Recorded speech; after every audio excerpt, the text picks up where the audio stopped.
So these are Rangpur limes and these are kumquats.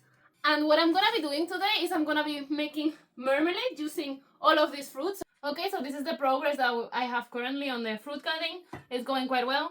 But I realized that I forgot to measure the weight of my pot when it's empty, which is sort of important because once I cook this the first time, I have to weight the amount of cooked substance, including water and fruit, in the pot to add the same weight of sugar. Alright, so it was 715 grams empty. So now I wrote the number down, so tomorrow when I finish cooking I can actually add the right amount, subtract it from my mix and add the right amount of sugar. So anyway, back to cutting.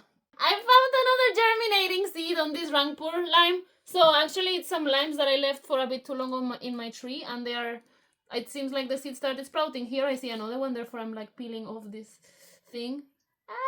I want to rescue it and I'm gonna plant them. As I said, it's not very efficient to plant seeds from fruit trees. Like normally they take too long to grow, so farmers actually do grafting. They don't plant the seeds, but just as an experiment, it's super cute. Look, these two are also germinating. Here you see also like the mini roots and the mini germination thing, and they're only the baby roots. So they have been, these limes, a couple of days in the fridge. I hope this didn't kill them, but I don't think so. The fridge is not so cold, I didn't freeze them. So I think they should be fine.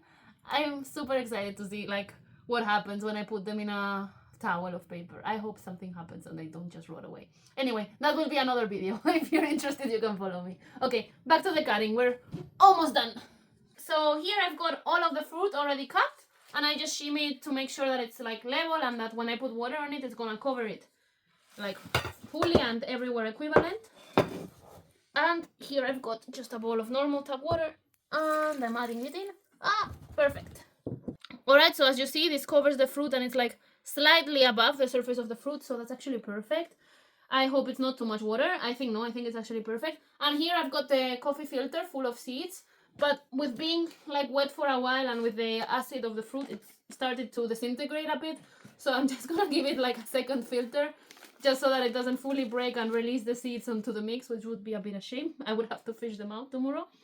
And he's also coming in here. And he's also getting submerged because we also want the pectin from the seeds to be released and contribute to the gelation process tomorrow or later whenever I cook it.